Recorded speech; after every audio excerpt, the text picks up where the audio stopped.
starts, and we'll sort of back into that. But when contraction occurs, what happens is that these blocking proteins, the troponin and the tropomyosin, are lifted off the actin binding sites. So they undergo a conformational change by a series of events, which is the calcium that comes into the system, and we'll talk about how that occurs. But what ultimately happens in the end process is that these blocking proteins are lifted off the actin binding sites, and as soon as these blocking proteins are lifted off the actin binding sites, what happens is these myosin heads swivel up and attach onto the actin like this. Okay, so they swivel up, swivel up, swivel up. As soon as they're available, they swivel up. And they form what's called the cross bridge. This is all during contraction? What's that? This is all during contraction. Yep. The formation of the cross bridge is when the myosin head, now because of the troponin-tropomyosin complex being lifted off the actin binding site is available, and as soon as that happens, these little heads on the myosin, these little golf club-like heads, swivel up and attach to these binding sites very nicely. And the attachment of the myosin heads to the actin binding sites are called the formation of the cross bridges.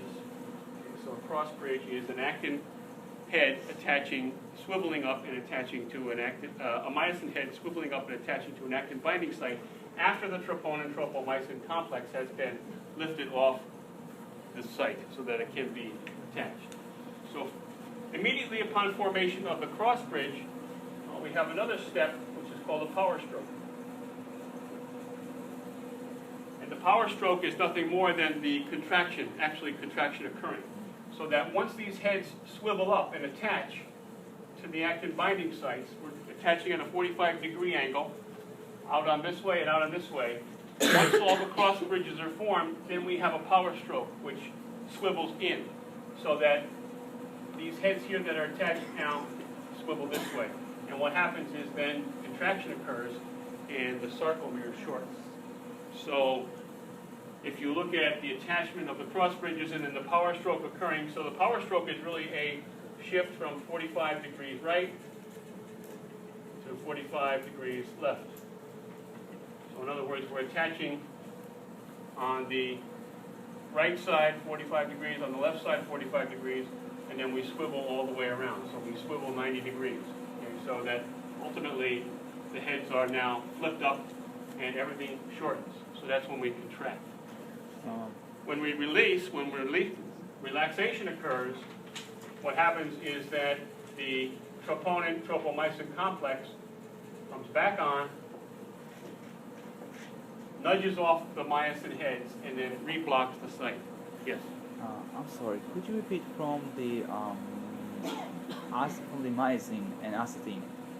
How do we get to the cross bridge? I understand from cross bridge to power stroke, but how do we get to the cross bridge? Well, we get to the cross bridge. Remember, in the relaxed state, yes, we have the blocking protein, the troponin and the tropomyosin, like sitting on the actin binding site, so it's blocking them. Could So you these point them out? myosin heads cannot attach. Okay, so these are the actin binding sites right here. All right. And normally, with this complex sitting on them, they're bound and they're blocked. Could you point them out there? I cannot really. This is the actin right here. All right. This is the thin filaments. Yes. These are the thick filaments. Those are the myosin. On all the myosin, I just didn't draw these. We have these heads that swivel. But they're not left attached. and swivel right. Okay. So it would be all like this, all like this.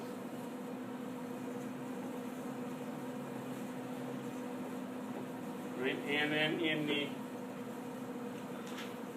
these are the actin binding sites here. Okay.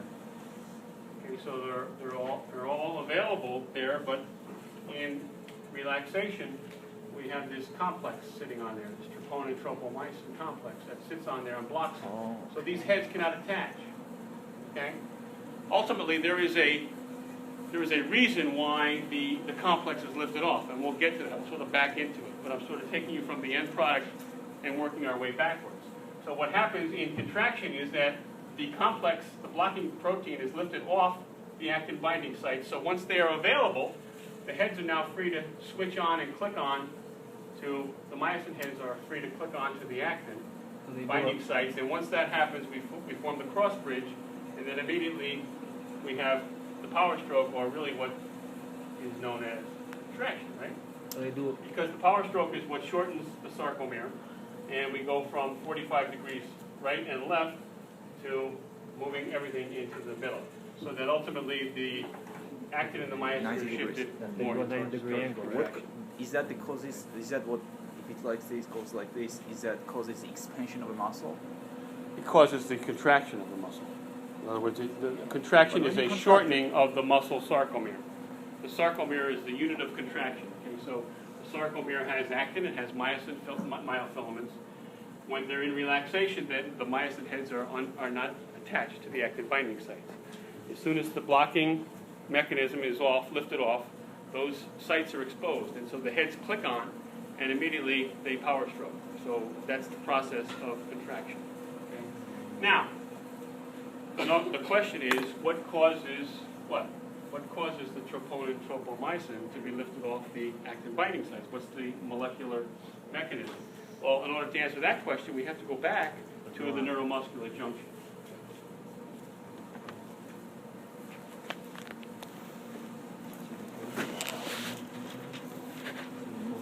So what is the neuromuscular junction? neurons of muscle. The last neuron, the first muscle cell, right?